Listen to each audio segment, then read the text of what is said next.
What's good? What's good?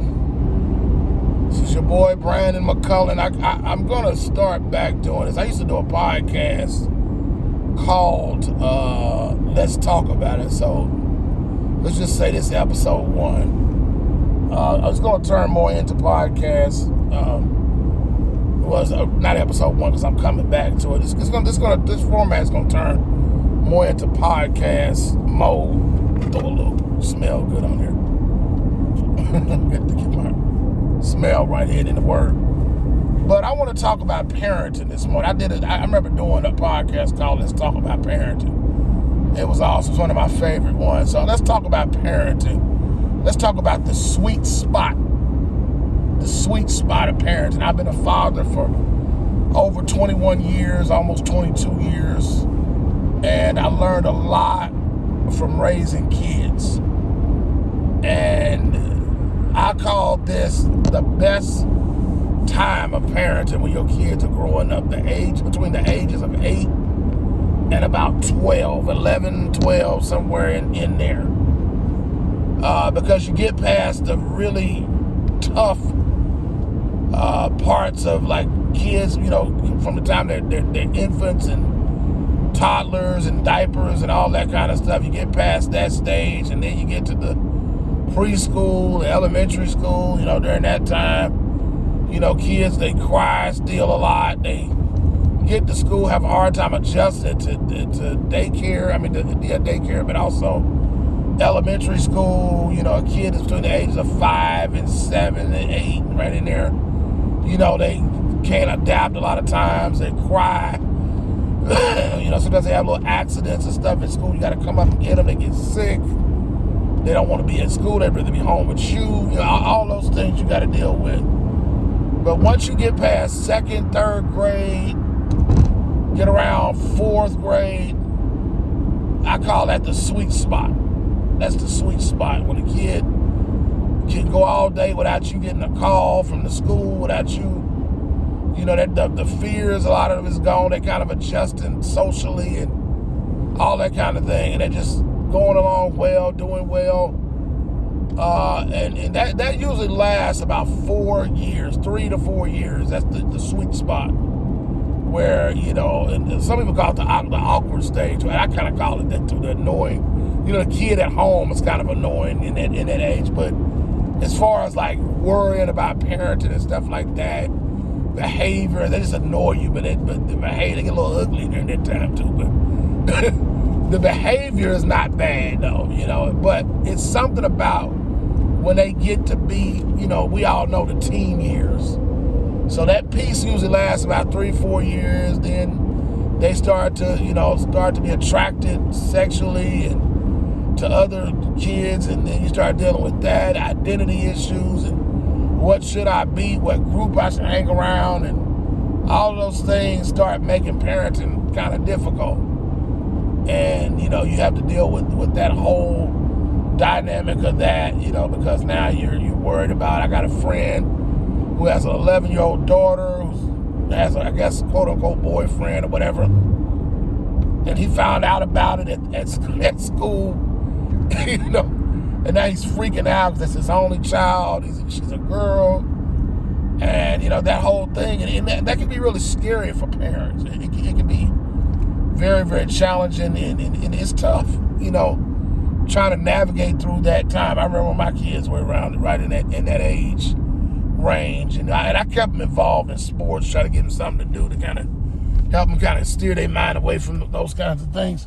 But at the end of the day, when a child hits puberty, that's one thing, a parent, you can't escape that.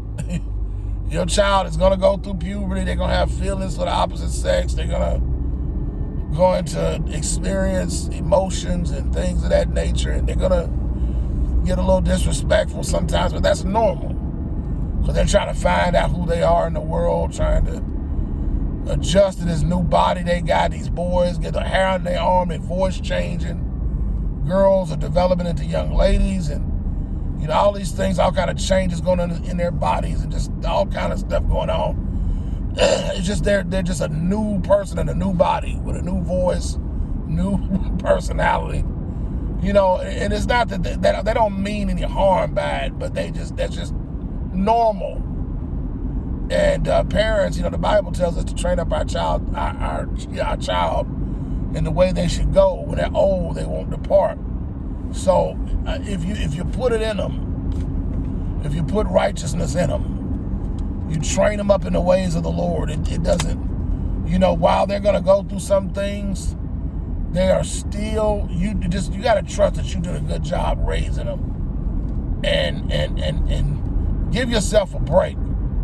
Don't be so hard on yourself, because, you know, because you'll be miserable. You got to learn how to enjoy your children. You know, there are times when they don't want, you know, when they start getting older, they kind of got their new friends, their own identity. They're still yours. You know, they'll come to you, especially when they need $20 to go to the football game. Stuff like that. You know, they still love you. They just trying to, you know, adapt socially. They want to be around their friends. They want to hang out. They want to do these things. That's normal.